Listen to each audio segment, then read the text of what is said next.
ಗಾಯತ್ರಿ ಜಪದ ಪೂರ್ವಭಾವಿಯಾಗಿ ಮಾಡಬೇಕಾದ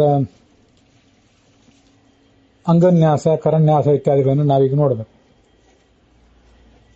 ಉಡುಪಿ ಕಡೆಯ ಸಂಧ್ಯಾವಂದನಗಳಲ್ಲಿ ಲೋಕನ್ಯಾಸ ಅಂತ ಒಂದು ಕಂಡು ಬರ್ತದೆ. ಅದು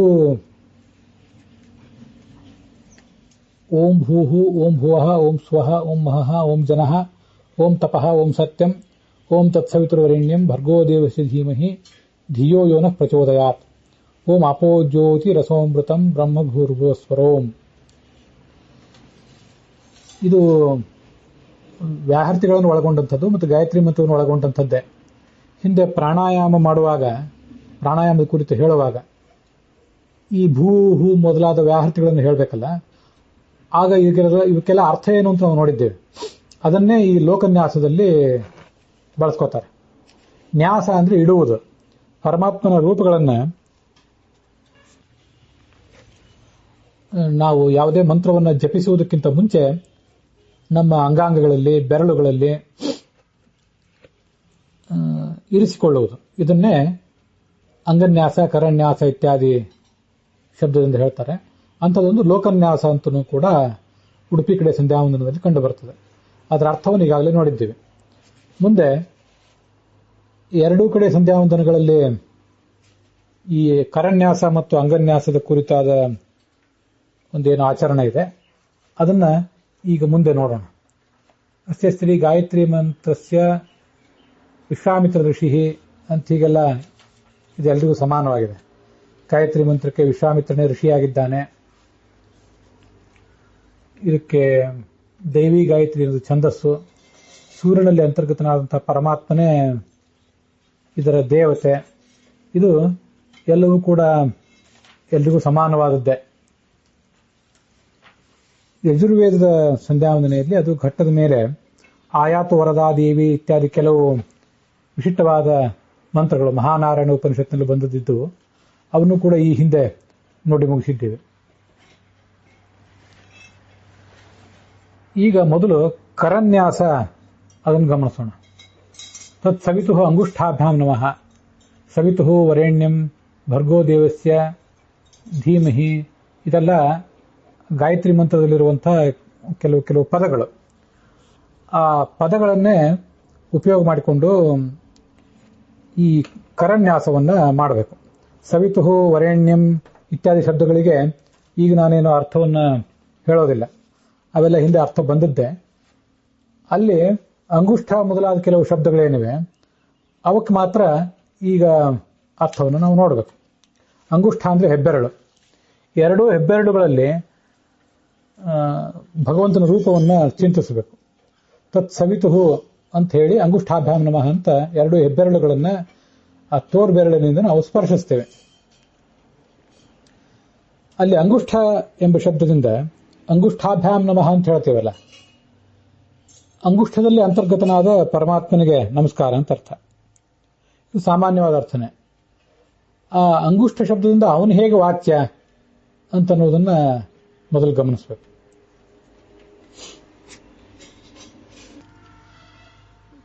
ಕೋಶಗಳಲ್ಲಿ ಅಂಗೌ ತಿಷ್ಠತಿ ಇತಿ ಅಂಗುಷ್ಠ ಅಂತ ಹೇಳ್ತಾರೆ. ಆಪ್ಟೆ ಕೋಶಗಳಲ್ಲಿ ಕಂಡುಬರುವಂತಹ ಒಂದು ನಿರ್ವಚನ ಇದೆ. ಅಂಗು ಅಂತ ಉಕಾರಾಂತವಾದ ಶಬ್ದ, ಅದಕ್ಕೆ ಪಾಣಿ ಅಂತ ಅರ್ಥ. ಕೈಯಲ್ಲಿ ಇರುವವನು ಅಂತ ಅದರ ಅರ್ಥ. ಇದು ಆ ಕೈಯಲ್ಲಿ ಪ್ರಧಾನವಾಗಿ ಇದ್ದಾನೆ. ಆದ್ರಿಂದ ಭಗವಂತನಿಗೆ ಅಂಗುಷ್ಠ ಅಂತ ಹೆಸರು. ನಮ್ಮ ಹೆಬ್ಬೆರಳು ಕೂಡ ಕೈಯಲ್ಲಿ ಇದೆ, ಉಳಿದ ಬೆರಳುಗಳು ಇವೆ. ತೋರ್ ಬೆರಳು, ಮಧ್ಯಮ ಬೆರಳು, ಉಂಗುರದ ಬೆರಳು, ಕಿರು ಬೆರಳು ಎಲ್ಲವೂ ಕೈಯಲ್ಲೇ ಇವೆ. ಆದರೆ ಈ ಹೆಬ್ಬೆರಳನ್ನು ಮಾತ್ರ ಅಂಗುಷ್ಠ ಅಂತ ಹೇಳಲಿಕ್ಕೆ ಏನು ಕಾರಣ? ಉಳಿದವುಗಳಿಗೆ ಅಂಗುಷ್ಠ ಅಂತ ಹೇಳೋದಿಲ್ಲ. ಅದಕ್ಕೇನು ಕಾರಣ ಅಂದ್ರೆ ಎಲ್ಲಾ ಬೆರಳುಗಳಲ್ಲಿ ಹೆಬ್ಬೆರಳು ಅಂತಿರೋದು ಪ್ರಧಾನ ಯಾವುದೇ ಕಾರ್ಯವನ್ನು ಮಾಡಲಿಕ್ಕೆ. ಅದಕ್ಕಾಗಿ ಈ ನಮ್ಮ ಕೈಯಲ್ಲಿ ಪ್ರಧಾನ ರೂಪದಿಂದ ಇರುವಂಥದ್ದು ಹೆಬ್ಬೆರಳು. ಆದ್ರಿಂದ ಅದಕ್ಕೆ ಅಂಗುಷ್ಠ ಅಂತ ಹೆಸರು ರೂಢವಾಗಿ. ಉಳಿದ ಬೆರಳುಗಳಿಗಿಂತ ಮುಖ್ಯವಾಗಿ ಇದಕ್ಕೆ ಅಂಗುಷ್ಠ ಅನ್ನೋ ಹೆಸರು ರೂಢಿಯಲ್ಲಿದೆ. ಭಗವಂತನು ಕೂಡ ಕೈಯಲ್ಲಿ ಪ್ರಧಾನವಾಗಿಯೇ ಇದ್ದಾನೆ. ಭಗವಂತ ಎಲ್ಲಾ ಕಡೆ ಇದ್ದಾನೆ. ತಲೆಯಲ್ಲಿ, ಹೃದಯದಲ್ಲಿದ್ದಾನೆ, ಶಿರಸ್ಸಿನಲ್ಲಿದ್ದಾನೆ, ಬೇರೆ ಬೆರಳುಗಳಲ್ಲಿದ್ದಾನೆ, ಎಲ್ಲ ಕಡೆನೂ ಅವನು ಇದ್ದೇ ಇದ್ದಾನೆ. ಆದರೂ ಕೂಡ ಕೈಯಲ್ಲಿ ಇದ್ದಾನೆ ಅಂತ ಅವನನ್ನು ಹೇಳೋದಕ್ಕೆ ಏನು ಕಾರಣ? ಕೈ ಅಂದ್ರೆ ಕೈಗೆ ಅಭಿಮಾನಿ ದೇವತೆಯಾದಂಥ ಇಂದ್ರ, ಮತ್ತೆ ಕೈಗೆ ಅಭಿಮಾನಿ ದೇವತೆಯಾದಂಥ ದಕ್ಷ ಪ್ರಜಾಪತಿ ಅಂತ ಅರ್ಥ. ಅವನೊಳಗೆ ಈ ಭಗವಂತ ಇದ್ದಾನೆ, ಇದ್ದು ಈ ಎಲ್ಲ ಕಾರ್ಯಗಳನ್ನು ಕೂಡ ಮಾಡಿಸ್ತಾನೆ. ನಾವು ತತ್ವನ್ಯಾಸವನ್ನು ಮಾಡುವವರಿಗೆ ಇದು ಗೊತ್ತಿದೆ. ತತ್ವನ್ಯಾಸದಲ್ಲಿ ಈ ಬಲ ಭುಜ, ಆಮೇಲೆ ಎರಡು ಭುಜಗಳು, ಎರಡು ತೊಡೆಗಳು, ಮುಂದೆ ಬಲಗೈ 5 ಬೆರಳು, ಆಮೇಲೆ ಎಡಗೈ 5 ಬೆರಳುಗಳು, ಎಡಗಾಲಿನ 5 ಬೆರಳು, ಬಲಗಾಲಿನ 5 ಬೆರಳು, ಎಡಗಾಲಿನ 5 ಬೆರಳು, ಇವನ್ನೆಲ್ಲ ಮುಟ್ಟಿ ಅಲ್ಲಿ ಅನೇಕ ತತ್ವಗಳ ದೇವತೆಗಳನ್ನು ನಾವು ಚಿಂತಿಸ್ತೇವೆ. ಅದರಲ್ಲಿ ಎಡಗೈಯ ತೋರ್ಬೆರಳಿನಲ್ಲಿ ಪಾಣ್ಯಾತ್ಮನೇ ದಕ್ಷಾಯ ನಮಃ ಅಂತ ಹೇಳಿ ದಕ್ಷ ಪ್ರಜಾಪತಿಯನ್ನು ಚಿಂತಿಸ್ತೇವೆ. ಮೂಲ ತತ್ವನ್ಯಾಸದಲ್ಲಿ ದಕ್ಷನ ಬಗ್ಗೆ ಮಾತ್ರ ಬಂದಿದೆ. ಆ ದಕ್ಷ ಪ್ರಜಾಪತಿಯಲ್ಲಿ ಅಂತರ್ಗತವಾದಂಥ ರೂಪ ಯಾವುದು ಅಂತ ಆಚಾರ್ಯರೇನು ತಂತ್ರಸಾರದಲ್ಲಿ ಹೇಳಲಿಲ್ಲ. ಆದರೂ ಯಜ್ಞಾಪತೆಯೇ ಪದ್ಮನಾಭಾಯ ನಮಃ ಅಂತ ಹೇಳೋದು ಒಂದು ರೂಢಿಯಲ್ಲಿದೆ. 24 ತತ್ವಗಳು ಅಲ್ಲೆಲ್ಲ ಕಡೆ ಶ್ರೀಪತಿ ಕೇಶವ, ಲಕ್ಷ್ಮೀಪತಿ ನಾರಾಯಣ, ಕಮಲಾಪತಿ ಮಾಧವ, ಪದ್ಮಾಪತಿ ಗೋವಿಂದ ಇತ್ಯಾದಿ ರೂಪವಾಗಿ ಬೇರೆ ಬೇರೆ ರೂಪಗಳನ್ನು ಚಿಂತಿಸುವುದೊಂದು ಸಂಪ್ರದಾಯ ಇದೆ. ಆ ಪ್ರಕಾರ ಪಾಣ್ಯಾತ್ಮನಾದ, ಪಾಣಿಗೆ ಅಭಿಮಾನಿಯಾದ ದಕ್ಷ ಪ್ರಜಾಪತಿಯಲ್ಲಿ ಯಜ್ಞಾಪತಿಯಾದಂತಹ ಪದ್ಮನಾಭ ಇದ್ದಾನೆ. ಹಾಗಾಗಿ ಅಂಗುಷ್ಠ ಅಂದ್ರೆ, ಅಂಗು ಅಂದ್ರೆ ಪಾಣಿ, ಆ ಪಾಣಿಗೆ ಅಭಿಮಾನಿಯಾದಂತಹ ದಕ್ಷ ಪ್ರಜಾಪತಿ, ಅವನಲ್ಲಿ ಷ್ಠ ಪ್ರಧಾನವಾಗಿ ಇರುವಂಥವನು ಈ ಭಗವಂತನೇ ಆಗಿದ್ದಾನೆ. ಅದಕ್ಕಾಗಿ ಅವನನ್ನೇ ಅಂಗುಷ್ಠ ಅಂತ ಹೀಗೆ ಹೇಳಬಹುದು. ಪದ್ಮನಾಭ ಅಂತನ್ನುವುದು ಸಂಪ್ರದಾಯ ಪ್ರಾಪ್ತವಾದ ಅರ್ಥ ಅಷ್ಟೇ. ವಸ್ತುತಃ ದಕ್ಷ ಪ್ರಜಾಪತಿಯಲ್ಲೂ ಅವನಿದ್ದಾನೆ. ಇದು ಮಾತ್ರ ನಾವು ನೋಡಬೇಕಾದಂತಹ ಅರ್ಥ. ತತ್ಸವಿತು ಅಂಗುಷ್ಠಾಭ್ಯಾಂ ನಮಃ. ಮುಂದೆ ವರೇಣ್ಯಂ ತರ್ಜನೀಭ್ಯಾಂ ನಮಃ. ಈ 2 ಹೆಬ್ಬೆರಳುಗಳಲ್ಲಿ ಭಗವಂತನ ರೂಪಗಳನ್ನು ಚಿಂತಿಸಿ ಆಯಿತು. ಮುಂದೆ 2 ತೋರ್ಬೆರಳುಗಳಲ್ಲಿ ಅವಕ್ಕೆ ತರ್ಜನಿ ಅಂತ ಕರೀತಾರೆ. ತರ್ಜನೀಭ್ಯಾಂ ನಮಃ. ತೋರ್ಬೆರಳುಗಳಿಗೆ ನಮಸ್ಕಾರ ಅಂದ್ರೆ ಅದರಲ್ಲಿ ಅಂತರ್ಗತನಾದ ಭಗವಂತನಿಗೆ ನಮಸ್ಕಾರ ಅಂತ ಅರ್ಥ. ಭಗವಂತನೇ ತರ್ಜನಿ ಶಬ್ದದಿಂದ ವಾಚ್ಯನಾಗಿದ್ದಾನೆ. ಹೇಗೆ ಅವನು ತರ್ಜನಿ ಶಬ್ದದಿಂದ ವಾಚ್ಯ ಅಂದ್ರೆ, ತರ್ಜನಿ ಅಂದ್ರೆ ಬೆದರಿಸಲಿಕ್ಕೆ ಸಾಧನವಾದದ್ದು. ತರ್ಜಯತಿ ಇತಿ ತರ್ಜನಿ ಅಂತ ಅದರ ನಿಷ್ಪತ್ತಿ ಆಗ್ತದೆ. ತರ್ಜನ ಅಂದ್ರೆ ಬೆದರಿಸುವುದು. ಭಗವಂತನೂ ಕೂಡ ಯಾರು ಧರ್ಮ ಮಾರ್ಗದಲ್ಲಿಲ್ಲ ಅಂಥವರನ್ನ ಬೆದರಿಸಿ ಸರಿ ಮಾರ್ಗಕ್ಕೆ ತರ್ತಾನೆ. ಅದಕ್ಕಾಗಿ ಅವನನ್ನೇ ಹೀಗೆ ತರ್ಜನಿ ಅಂತ ಶಬ್ದದಿಂದ ನಾವು ತಿಳ್ಕೊಳ್ಳಬಹುದಾಗಿದೆ.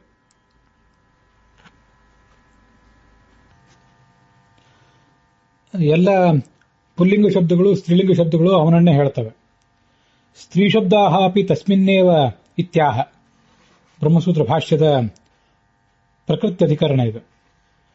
ಅಲ್ಲಿ 1ನೇ ಅಧ್ಯಾಯದ 4ನೇ ಪಾದದ 24ನೇ ಸೂತ್ರ, ಪ್ರಕೃತಿಶ್ಚ ಪ್ರತಿಜ್ಞಾ ದೃಷ್ಟಾಂತ ಅನುಪರೋಧಾತ್ ಅಂತ.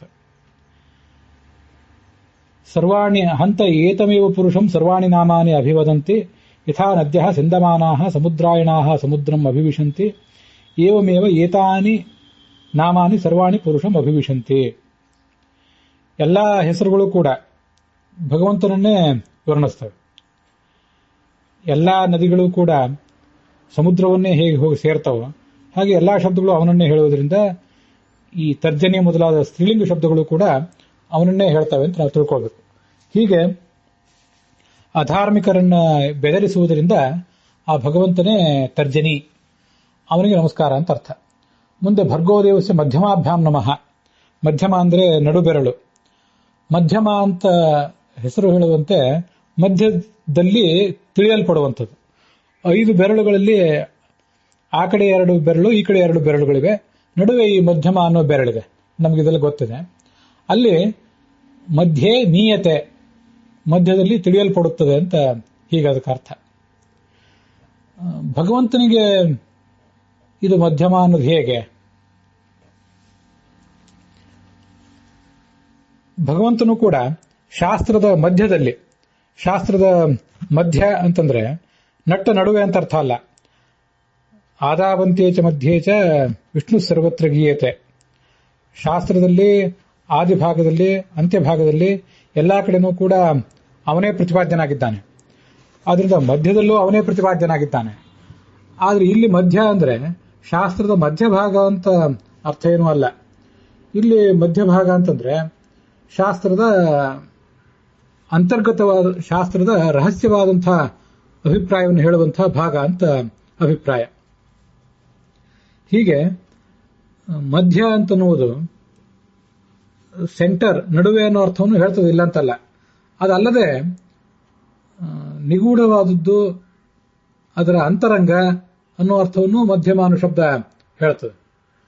ಹಾಗೆ ನಾವು ಇಟ್ಕೊಂಡಾಗ ಶಾಸ್ತ್ರದ ಅಂತರಂಗದ ಅಭಿಪ್ರಾಯ ಇವನೇ ಆಗಿದ್ದಾನೆ, ಈ ಭಗವಂತನೇ. ಆದ್ರಿಂದ ಅವನೇ ಮಧ್ಯಮ ಎಂಬ ಶಬ್ದದಿಂದ ಕೂಡ ವಾಚ್ಯನಾಗಿದ್ದಾನೆ ಅಂತ ನಾವು ತಿಳಿದುಕೊಳ್ಬೇಕು.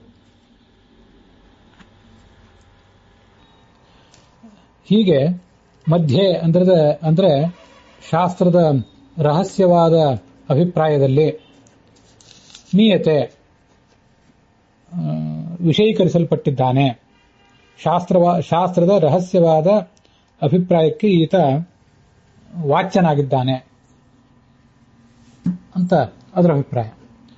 ಮುಂದೆ ಧೀಮಹಿ ಅನಾಮಿಕಾಭ್ಯಾಂ ನಮಃ ಅಂತ, ಇದು ನಮ್ಮ ಉಂಗುರು ಬೆರಳನ್ನು ಹೇಳುವಂತಹ ಶಬ್ದ. ಈ ಉಂಗುರು ಬೆರಳನ್ನ ಅನಾಮಿಕ ಅಂತ ಯಾಕೆ ಹೇಳ್ತಾರೋ, ಅನಾಮಿಕ ಅಂದ್ರೆ ಹೆಸರು ಇಲ್ಲದೆ ಇದ್ದದ್ದು ಅಂತ ಅರ್ಥ.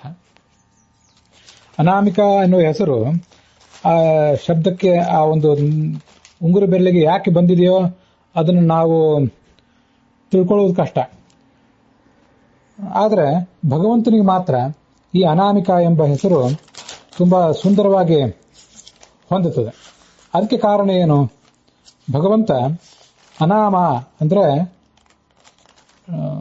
ಅಪ್ರಸಿದ್ಧನಾದ್ದರಿಂದ, ಶಾಸ್ತ್ರದಲ್ಲಿ ಎಷ್ಟೇ ಬಾರಿ ಅವನನ್ನು ವರ್ಣನೆ ಮಾಡಿದರೂ ಕೂಡ ಅವನು ಅಪ್ರಸಿದ್ಧನಾಗಿಯೇ ಉಳಿದಿರ್ತಾನೆ. ಅದಕ್ಕಾಗಿ ಅವನನ್ನ ಅನಾಮ ಅಂತ ವರ್ಣಿಸ್ತಾರೆ. ಅನಾಮ ಅಂದ್ರು ಅನಾಮಿಕ ಅಂದ್ರು ಒಂದೇ. ಇದರ ಕುರಿತಾಗಿ ಭಾಗವತ ತಾತ್ಪರ್ಯದಲ್ಲಿ ಮತ್ತೆ ಬ್ರಹ್ಮಸೂತ್ರ ಭಾಷ್ಯದಲ್ಲಿ ನಮಗೆ ವಿವರಣೆಗಳು ಕಾಣ್ತವೆ. ಬ್ರಹ್ಮಸೂತ್ರ ಭಾಷ್ಯದಲ್ಲಿ 1ನೇ ಅಧ್ಯಾಯದ 3ನೇ ಪಾದದ 41ನೇ ಸೂತ್ರ ಈ ಮುಂದಿನಂತೆ ಹೇಳುತ್ತದೆ. ಆ ಸೂತ್ರ ಆಕಾಶ ಅರ್ಥಾಂತರತ್ವಾದಿ ವ್ಯಪದೇಶಾತ್ ಅಂತ ಇರೋದು. ಅದರ ಭಾಷ್ಯದಲ್ಲಿ ಅನಾಮಾಸೋ ಪ್ರಸಿದ್ಧತ್ವಾತ್ ಅರೂಪೋ ಭೂತವರ್ಜನಾತ್ ಅಂತ ಬ್ರಹ್ಮಪುರಾಣದ ಮಾತನ್ನ ಉದ್ಧರಿಸಿದ್ದಾರೆ. ಹೀಗೆ ಭಗವಂತ ಅನಾಮ ಅನ್ಸ್ಕೊಂಡಿದ್ದಾನೆ, ನಾಮರೂಪರಹಿತನಾದವನು ಅವನು. ಅವನ್ಯಾಕೆ ನಾಮರಹಿತನಾದವನು ಅಂದ್ರೆ, ಯಾವುದೇ ನಾಮಗಳಿಂದ, ಯಾವುದೇ ವಿಶೇಷಣಗಳಿಂದ, ಯಾವುದೇ ಶಾಸ್ತ್ರ ಅವನನ್ನು ವರ್ಣಿಸಿದ್ರೂ ಕೂಡ ಯಾರಿಗೂ ಅವನು ಪೂರ್ಣವಾಗಿ ಪ್ರಸಿದ್ಧ ಅಂದ್ರೆ ತಿಳಿಯಲ್ಪಡುವವನಲ್ಲ. ಆ ಕಾರಣಕ್ಕಾಗಿ ಅವನು ಅನಾಮ ಅಂತ ಕರೆಸ್ಕೊಂಡಿದ್ದಾನೆ. ಮತ್ತೆ ಭಾಗವತ ತಾತ್ಪರ್ಯದಲ್ಲೂ ಕೂಡ ಅವನ ಆ ಅನಾಮತ್ವವನ್ನು ಈ ಮುಂದಿನಂತೆ ಹೇಳ್ತಾರೆ. ಭಾಗವತದ 6ನೇ ಸ್ಕಂಧ 4ನೇ ಅಧ್ಯಾಯ 33ನೇ ಶ್ಲೋಕದಲ್ಲಿ ಅನಾಮರೂಪೋ ಭಗವಾನ್ ಅನಂತಃ ಅಂತಿದೆ. ಇದೆಲ್ಲ ದಕ್ಷ ಪ್ರಜಾಪತಿ ಮಾಡಿದ ಹಂಸಗುಷ್ಯ ಸ್ತೋತ್ರದಲ್ಲಿ ಕಂಡುಬರುವಂಥದ್ದು. ಭಗವಂತ ಅನಾಮರೂಪ ಯಾಕೆಂದ್ರೆ ಪ್ರಕಾಶ ಸಂಹಿತಾದ ಕೆಲವು ಮಾತುಗಳನ್ನು ಆಚಾರ್ಯರೆಲ್ಲ ಉದ್ಧರಿಸ್ತಾರೆ. ತತ್ಕರ್ಮಣಾಂ ಅದೃಷ್ಟತ್ವಾತ್ ಅನಾಮಾಚಾಪ್ಯದರ್ಶನಾತ್ ಅರೂಪಸ್ತ್ವವತಾರೇಣ ರೂಪಕರ್ಮಾಣಿ ದರ್ಶಯೇತ್ ಅಂತ. ಭಗವಂತ ಈ ಕೃಷ್ಣನಾಗಿ ರಾಮನಾಗಿ ಜನಿಸಿದಾಗ ಏನು ಅವತಾರ ಕಾರ್ಯಗಳನ್ನು ಮಾಡಿದ, ಆ ಯಾವ ಕಾರ್ಯವೂ ಕೂಡ ಮೂಲ ರೂಪದಲ್ಲಿ ಕಾಣಿಸೋದಿಲ್ಲ. ರಾಮನಾಗಿ ರಾವಣನನ್ನು ಕೊಂದ, ಕೃಷ್ಣನಾಗಿ ಕಂಸನನ್ನು ಕೊಂದ, ಇವೆಲ್ಲ ಮೂಲ ರೂಪದಲ್ಲಿ ಕಾಣದೇ ಇರುವಂತಹ ಅವತಾರ ಕಾರ್ಯಗಳು. ಆದ್ರಿಂದಲೇ ಕಂಸಾರಿಹಿ ರಾವಣಾರಿಹಿ ಅಂತ ನಾವು ಹೆಸರನ್ನು ಹೇಳಿದರೆ ಅದು ಕಂಸನನ್ನು ಕೊಂದ ಎಂಬ ದೃಷ್ಟಿಯಿಂದ, ರಾವಣನನ್ನು ಕೊಂದ ಎಂಬ ದೃಷ್ಟಿಯಿಂದ ಮೂಲ ರೂಪಕ್ಕೆ ಹೊಂದುವಂಥದ್ದಲ್ಲ. ಮೂಲ ರೂಪಕ್ಕೆ ರಾವಣಾರಿ ಕಂಸಾರಿ ಅಂತ ಹೇಳಿದ್ರೆ ಒಂದು ಬೇರೆ ಅರ್ಥವನ್ನೇ ಹೇಳಬೇಕು. ಸರ್ವಶಬ್ದವಾಚ್ಯ ಭಗವಂತ ಆದ್ರಿಂದ ಮೂಲ ರೂಪಕ್ಕೂ ಆ ಹೆಸರುಗಳು ಅನ್ವಿತ ಆಗ್ತವೆ ಇಲ್ಲ ಅಂತಲ್ಲ. ಆದರೆ ಅವತಾರಕಾರಿಗಳು ಮೂಲ ರೂಪದಲ್ಲಿ ಕಾಣೋದಿಲ್ಲ. ಆದ್ರಿಂದ ಕಂಸಾರಿ ಮೊದಲಾದ ನಾಮಗಳು ಮೂಲ ರೂಪದಲ್ಲಿ ಇಲ್ಲ ಅಂತ ವ್ಯವಹಾರ ನಾವು ಜಗತ್ತಿನಲ್ಲಿ ಮಾಡ್ತೇವೆ. ಕಂಸಾರಿ ಕೃಷ್ಣ ಹೊರತು ಮೂಲ ರೂಪದ ನಾರಾಯಣ ಅಲ್ಲ ಅಂತ ನಾವು ಜಗತ್ತಿನಲ್ಲಿ ವ್ಯವಹರಿಸ್ತೇವೆ. ಆದ್ರಿಂದ ಆತ ಅನಾಮ. ವಸ್ತುತಃ ಮೂಲ ರೂಪ ಮತ್ತು ಅವತಾರ ರೂಪಗಳಲ್ಲಿ ಯಾವುದೇ ಭೇದ ಇಲ್ಲ. ಮೂಲ ರೂಪ ಜನರಿಗೆ ಕಾಣಿಸೋದಿಲ್ಲ, ಅವತಾರ ರೂಪ ಕಣ್ಣಿಗೆ ಕಾಣಿಸ್ತದೆ. ಇಷ್ಟೇ ವ್ಯತ್ಯಾಸ ಇದೆ. ಮತ್ತೆ ಪ್ರಕಾಶ ಸಂಹಿತಾದಲ್ಲಿ ಮತ್ತೊಂದು ಕಡೆ ಹೀಗೆ ಅನಾಮ ಅನ್ನೋದರ ವಿವರ ಬಂದಿದೆ. ಅನಾಮ ಸಹ ಅಧಿಕಾರ್ಥತ್ವಾತ್ ಅವ್ಯಕ್ತತ್ವಾತ್ ಅರೂಪಕಃ ಅಂತ. ಇದೇ ಪ್ರಕಾಶ ಸಂಹಿತಾದ ಮತ್ತೊಂದು ಮಾತು. ಅವನ ಮಹಿಮೆಯ ಪಾರ ಕಾಣುವುದೇ ಇಲ್ಲ ನಮಗೆ. ಎಷ್ಟೇ ಶಾಸ್ತ್ರಗಳನ್ನು ಓದಿದ್ರೂ ಕೂಡ ಅವನ ಮಹಿಮಾ ಎಷ್ಟು ಅಂತ ನಮಗೇನು ಗೋಚರ ಆಗೋದಿಲ್ಲ. ಆದ್ರಿಂದ ಆತ ಅನಾಮ, ಮಹಿಮೆಯನ್ನು ಪೂರ್ಣವಾಗಿ ಹೇಳುವಂತಹ ನಾಮವೇ ಇಲ್ಲ. ಆದ್ರಿಂದ ಆತ ಅನಾಮ ಅಷ್ಟೆ. ವಸ್ತುತಃ ನಾಮಗಳಿವೆ, ಪೂರ್ಣವಾಗಿ ಹೇಳುವ ನಾಮ ಇಲ್ಲ ಅಂತ ಅಭಿಪ್ರಾಯ. ಹೀಗೆ ಭಗವಂತ ಅನಾಮಿಕ ಅಂತ ಕರೆಸ್ಕೊಂಡಿದ್ದಾನೆ. ಮತ್ತೆ ಆತ ಕನಿಷ್ಠಿಕ ಅಂತ ಕೂಡ ಕರೆಸ್ಕೊಂಡಿದ್ದಾನೆ. ಭಗವಂತ ಕನಿಷ್ಠಿಕ ಹೇಗೆ ಅಂದ್ರೆ, ಕನಿಷ್ಠ ಅಂದ್ರೆ ತುಂಬಾ ಸಣ್ಣದು ಅಂತ ಅರ್ಥ. ಅಣೋರಣೀಯಾನ್ ಮಹತೋ ಮಹೀಯಾನ್. ಈ ಭಗವಂತ ಅಣುವಿಗಿಂತಲೂ ಅಣುವಾಗಿದ್ದಾನೆ, ಮಹತ್ತಿಗಿಂತಲೂ ಮಹತ್ತಾಗಿದ್ದಾನೆ. ಆದ್ರಿಂದ ಅವನನ್ನ ಕನಿಷ್ಠಿಕ ಅಂತ ಎಂಬ ಶಬ್ದದಿಂದಲೂ ಕೂಡ ಹೇಳಬಹುದಾಗಿದೆ. ಮುಂದೆ ಪ್ರಚೋದಯಾತ್ ಕರತಲ ಕರಪೃಷ್ಠಾಭ್ಯಾಂ ನಮಃ ಅಂತ. ಈ ಕೈ ಹಿಂಭಾಗ ಮೇಲ್ಭಾಗ ಇವೆರಡನ್ನು ಕೂಡ ನಾವು ಮುಟ್ಕೊಳ್ತೇವೆ. ಅಲ್ಲಿ ಭಗವಂತ ಕರತಲದಲ್ಲೂ ಇದ್ದಾನೆ, ಕರಪೃಷ್ಠದಲ್ಲೂ ಇದ್ದಾನೆ ಅನ್ನುವುದು ಸರಿಯೇ. ಆದರೆ ಕರತಲ ಎಂಬ ಶಬ್ದದಿಂದ ಮತ್ತೆ ಕರಪೃಷ್ಠ ಎಂಬ ಶಬ್ದದಿಂದ ಅವನು ಹೇಗೆ ವಾಚ್ಯ ಅಂತ ಅನ್ನೋದನ್ನ ಈಗ ನಾವು ಈ ಮುಂದಿನಂತೆ ಗಮನಿಸಬೇಕು. ಕರ ಅಂದ್ರೆ ಕರೋತೀತಿ ಕರಹ, ಯಾರು ಮಾಡ್ತಾನೋ ಅವನು ಕರ. ಕೈಯೂ ಕೂಡ ಕೆಲಸಗಳನ್ನು ಮಾಡುವುದರಿಂದ ಕರ ಅಂತ ಕರೆಸ್ಕೊಂಡಿದೆ. ಮುಖ್ಯವಾಗಿ ಎಲ್ಲವನ್ನೂ ಮಾಡುವವನು ಭಗವಂತನೇ, ಆದ್ರಿಂದ ಅವನೇ ಕರ. ಮತ್ತೆ ತಲ ಅಂತಿದೆಯಲ್ಲ, ತಲ ಅಂದ್ರೆ ಸರ್ಫೇಸ್ ಅಂತ ಅರ್ಥ, ಪೃಷ್ಠ ಅಂದ್ರೆ ಹಿಂಭಾಗ ಅಂತ ಅರ್ಥ. ಅದಿಲ್ಲಿ ಅಂಗೈ ಮತ್ತೆ ಅಂಗೈಯ ಹಿಂಭಾಗ, ಇಷ್ಟೆರಡು ಅರ್ಥ ಅದಕ್ಕೆ. ಭಗವಂತನಿಗೆ ಕರ ಅನುಶಬ್ದ ಯಾಕೆ ಅಂತ ನೋಡಿದ್ವಿ. ತಲ ಅನುಶಬ್ದ ಭಗವಂತನನ್ನು ಹೇಗೆ ಹೇಳ್ತದೆ ಅಂದ್ರೆ, ತಲ ಪ್ರತಿಷ್ಠಾಯಾಮ್ ಅಂತ ಒಂದು ಧಾತು ಇದೆ. ಅಂದ್ರೆ ಪ್ರತಿಷ್ಠಾ ಅಂದ್ರೆ ಆಶ್ರಯ ಕೊಡುವಂಥದ್ದು ಅಂತ ಅರ್ಥ. ಈ ಕರತಲ ಅಂತನೋದು ಕೈಯಲ್ಲಿ ನಾವೇನಾದ್ರೂ ಹಿಡ್ಕೊಂಡಾಗ, ಏನೋ ಒಂದು ಸಣ್ಣ ವಸ್ತುವನ್ನ ಕೈಯಲ್ಲಿ ಯಾವ್ದನ್ನ ಹಿಡ್ಕೊಳ್ಳಿಕ್ಕೆ ಸಾಧ್ಯವೋ ಅದನ್ನ ಹಿಡ್ಕೊಳ್ತೇವೆ. ಆದ್ರಿಂದ ನಾವು ಕೈಯಲ್ಲಿ ಇಟ್ಕೊಂಡಿರುವ ವಸ್ತುವಿಗೆ ಆ ಕೈಯ ತಲ ಅನ್ನೋದು ಆಶ್ರಯ ಆಗಿದೆ. ಸಾಮಾನ್ಯವಾಗಿ ಕರಪೃಷ್ಠದ ಮೇಲೆ ಯಾರು ಏನನ್ನು ಹಿಡ್ಕೊಳ್ಳೋದಿಲ್ಲ. ಅಂಗೈಯಲ್ಲಿ ಏನನ್ನಾದ್ರೂ ಹಿಡ್ಕೊಳ್ಳುವಂಥ ಪ್ರಯತ್ನ ಮಾಡ್ತಾರೆ. ಆದ್ರಿಂದ ಅದಕ್ಕೆ ತಲ ಅಂತ ಹೇಳ್ತಾರೆ. ತಾಲಯತಿ ಅಥವಾ ತಾಲಯತೆ, ಕರೋತೀತಿ ಕರಹ, ತಾಲಯತಿ ಇತಿ ತಲಹ. ಹೀಗೆ ಎರಡೂ ಇರೋದ್ರಿಂದ ಅವನು ಕರನೂ ಆಗಿದ್ದಾನೆ, ಎಲ್ಲ ಕಾರ್ಯಗಳನ್ನು ಮಾಡಬಲ್ಲವನೂ ಆಗಿದ್ದಾನೆ, ಮತ್ತೆ ಎಲ್ಲದಕ್ಕೂ ಆಶ್ರಯನೂ ಆಗಿದ್ದಾನೆ. ಆದ್ರಿಂದ ಅವನೇ ಕರತಲ. ಮುಂದೆ ಕರಪೃಷ್ಠ ಅಂತ ಹೇಗಿದೆ. ಪೃಷ್ಠ ಅಂದ್ರೆ ಸಾಮಾನ್ಯವಾಗಿ ಬೆನ್ನು, ಹಿಂಭಾಗ ಅಂತ ಅರ್ಥ. ಭಗವಂತ ಕರ ಯಾಕೆ ಅಂತ ನಾವು ಈಗಾಗಲೇ ನೋಡಿದ್ದೀವಿ. ಎಲ್ಲ ಕಾರ್ಯಗಳನ್ನು ಮಾಡುವನಾದ್ರಿಂದ ಆತನೇ ಕರ. ಆತ ಪೃಷ್ಠ ಹೇಗೆ ಅಂದ್ರೆ, ಈಗ ನಾವು ನೋಡುವ ವ್ಯಾಕರಣದಲ್ಲಿ ಪೃಧಾತು, ಅದಕ್ಕೊಂದು ಥಕನ್ ಪ್ರತ್ಯಯ ಇತ್ಯಾದಿ ರೀತಿಯಲ್ಲಿ ಏನೇನೋ ನಿಷ್ಪತ್ತಿಗಳನ್ನು ಹೇಳ್ತಾರೆ. ಥಕನ್ ಇತ್ಯಾದಿ, ಥಕ್ ಇತ್ಯಾದಿ ಪ್ರತ್ಯಯಗಳು ನಮಗೆ ವ್ಯರ್ಥವಾದಂತಹ ಪ್ರತ್ಯಯಗಳೇ. ಆ ಪ್ರತ್ಯಯಗಳಿಗೆ ಯಾವುದೇ ಅರ್ಥ ಇರೋದಿಲ್ಲ ಆಚಾರ್ಯರ ನಿಷ್ಪತ್ತಿಯಲ್ಲಿ. ಆದ್ರಿಂದ ಆಚಾರ್ಯರಿಗೆ ಸಮಾಧಾನ ಆಗುವಂತೆ ಅರ್ಥ ಹೇಗೆ ಹೇಳುವುದು ಅದನ್ನು ಗಮನಿಸಬೇಕಲ್ಲ. ಆಚಾರ್ಯರ ನಿಷ್ಪತ್ತಿಗೆ ಹೊಂದಾಣಿಕೆ ಆಗುವಂತಹ ನಿಷ್ಪತ್ತಿಯನ್ನು ನಾವು ಕೂಡ ಹೇಳಬೇಕು. ಆಚಾರ್ಯ ಎಲ್ಲವನ್ನೂ ಹೇಳಲಿಕ್ಕಿಲ್ಲ, ಕೆಲವನ್ನ ಹೇಳಿ ಸೂಚನೆ ಕೊಟ್ಟಿದ್ದಾರೆ, ಉಳಿದುದನ್ನು ನಾವು ತಿಳ್ಕೊಳ್ಬೇಕು. ಆದ್ರಿಂದ ಈ ಪೃಷ್ಠ ಅನ್ನೋ ಶಬ್ದಕ್ಕೆ ಷ್ಠ ಅಂದ್ರೆ ಇರುವಂಥದ್ದು ಅಂತ ಅರ್ಥ.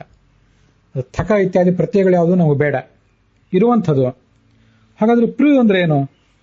ಪೃ ಪಾಲನ ಪೂರ್ಣಯೋಹ ಅಂತ ಒಂದು ಧಾತು ಇದೆ, ಪಾಲಿಸುವವನು ಅಂತ ಅರ್ಥ. ಪಿಪರ್ತಿ ತಿಷ್ಠತಿ ಚ ಇತಿ ಪೃಷ್ಠ. ಪಿಪರ್ತಿ ಅಂದ್ರೆ ನಮ್ಮನ್ನು ಪಾಲಿಸ್ತಾನೆ, ಮತ್ತೆ ಅದೇ ಧಾತುವಿಗೆ ಪೂರ್ಣನಾಗಿದ್ದಾನೆ ಅಂತ ಕೂಡ ಅರ್ಥ. ಹೀಗೆ ನಮ್ಮನ್ನು ಪಾಲಿಸ್ತಾನೆ ಮತ್ತು ಪೂರ್ಣನೂ ಆಗಿದ್ದಾನೆ, ಆದ್ರಿಂದ ಅವನು ಪಿಪರ್ತಿ, ಅದು ಲಟ್ಲಕಾರದ ಕ್ರಿಯಾಪದ. ಮುಂದೆ ತಿಷ್ಠತಿ ಇತಿ ಪೃಷ್ಠ. ಇನ್ನೊಂದು ಪ್ರೀತವು ಅಂತ ಧಾತು ಇದೆ. ಪ್ರೀತವು ಧಾತುವಿನ ಲಟ್ಲಕಾರ ಪ್ರಣೋತಿ ಅಂತ ಆಗ್ತದೆ. ಅಂದ್ರೆ ಆತ ಸಂಪ್ರೀತನಾಗಿ ನಮ್ಮಲ್ಲಿ ಇದ್ದಾನೆ. ಪ್ರಣೋತಿ ತಿಷ್ಠತಿ ಚ, ಭಕ್ತರ ವಿಷಯದಲ್ಲಿ ಸಂಪ್ರೀತನಾಗಿ ಅವರ ಹೃದಯದಲ್ಲಿ ಇದ್ದಾನೆ, ಅದಕ್ಕಾಗಿ ಆತ ಪೃಷ್ಠ ಅಂತ ಕರೆಸ್ಕೊಂಡಿದ್ದಾನೆ. ಪೃಂಗ್ ವ್ಯಾಯಾಮ ಅಂತ ಮತ್ತೊಂದು ಧಾತು ಇದೆ, ಅದಕ್ಕೆ ಅನೇಕ ಕಾರ್ಯಗಳನ್ನು ಮಾಡುವುದು ಅಂತ ಅರ್ಥ. ಅದು ಸಾಮಾನ್ಯವಾಗಿ ವಿ ಮತ್ತು ಆಂಗ್ ಅಂತ ಎರಡು ಉಪಸರ್ಗ ಸೇರಿಸಿ ಬರ್ತದೆ, ವ್ಯಾಪ್ರಿಯತೆ ಅಂತ ಅದರ ರೂಪ ಆಗ್ತದೆ. ಆದ್ರೆ ಅದೇ ನಮ್ಗೇನು ಬೇಕಾಗಿಲ್ಲ. ವಿ ಅಂತ ಆಂಗ್ ಉಪಸರ್ಗ ಇಲ್ಲದೆ ಹೋದ್ರೂ ಕೂಡ ಪ್ರಿಯತೆ ಅಂದ್ರೆ ಕಾರ್ಯಗಳನ್ನು ಮಾಡುವವನು ಅಂತ ಅರ್ಥ. ವ್ಯಾಯಾಮ ಅಂದ್ರೆ ಕಾರ್ಯಗಳನ್ನು ಮಾಡುವುದು, ಅನೇಕ ಚಟುವಟಿಕೆಗಳನ್ನು ಮಾಡುವುದು. ನಾನು ಯಾವುದೋ ಕೆಲಸದಲ್ಲಿ ಆಗಿದ್ದೇನೆ ಅಂತ ಹೇಳ್ತಿರ್ತೇವೆ. ಹೀಗೆ ವ್ಯಾಪೃತ ಅಂದ್ರೆ ಕೆಲಸಗಳನ್ನು ಮಾಡುವವನು. ಪ್ರಿಯತೆ ಅಂದ್ರೆ ಕಾರ್ಯವನ್ನು ಮಾಡ್ತಾನೆ. ಮತ್ತೆ ತಿಷ್ಠತೆ, ಇದು ಭಗವಂತನ ವಿರುದ್ಧವಾದ ಗುಣಗಳನ್ನು ಹೇಳುವಂತಹ ಒಂದು ಶಬ್ದ. ನಾವು ಕಾರ್ಯಗಳನ್ನು ಮಾಡ್ತಿರುವಾಗ ಒಂದೇ ಕಡೆ ನಿಂತು ಕಾರ್ಯವನ್ನು ಮಾಡ್ಲಿಕ್ಕೆ ಬರೋದಿಲ್ಲ, ಆ ಕಡೆ ಈ ಕಡೆ ಸಂಚಾರ ಮಾಡಿ ಕಾರ್ಯವನ್ನು ಮಾಡ್ತೇವೆ. ಆದರೆ ಅವನು ವಿರುದ್ಧವಾದ ಗುಣಗಳ ಸಮಾವೇಶ ಇದ್ದವನಾದ್ರಿಂದ ಕಾರ್ಯಗಳನ್ನು ಮಾಡ್ತಿದ್ರು ಕೂಡ ನಿಂತಿದ್ದಾನೆ. ಇದು ಅವನಿಗೆ ಪೃಷ್ಠ ಅನ್ನೋ ಶಬ್ದದ ನಿರ್ವಚನ ಬರಲಿಕ್ಕೆ ಕಾರಣ. ಹೀಗೆ ಭಗವಂತ ಪೃಷ್ಠ ಅಂದ್ರೆ ಸಂಪ್ರೀತನಾಗಿ ಇದ್ದಾನೆ, ಮತ್ತೆ ನಮ್ಮನ್ನು ಪಾಲಿಸುತ್ತಾ ಇದ್ದಾನೆ, ಮತ್ತೆ ಪೂರ್ಣನಾಗಿ ಇದ್ದಾನೆ. ಇವೆಲ್ಲ ಅರ್ಥಗಳು ಆ ಕರಪೃಷ್ಠ ಅನ್ನೋ ಶಬ್ದದಿಂದ ಬರ್ತವೆ. ಹೀಗೆ ಆ ಭಗವಂತನನ್ನ ಅವನೇ ಕರತಲ, ಅವನೇ ಕರಪೃಷ್ಠ ಎಂಬ ಶಬ್ದದಿಂದ ನಾವು ಅನುಸಂಧಾನ ಮಾಡಿಕೊಂಡು ಕರತಲ ಕರಪೃಷ್ಠಾಭ್ಯಾಂ ನಮಃ ಅಂತ ಕರನ್ಯಾಸವನ್ನ ಮುಗಿಸಬೇಕು.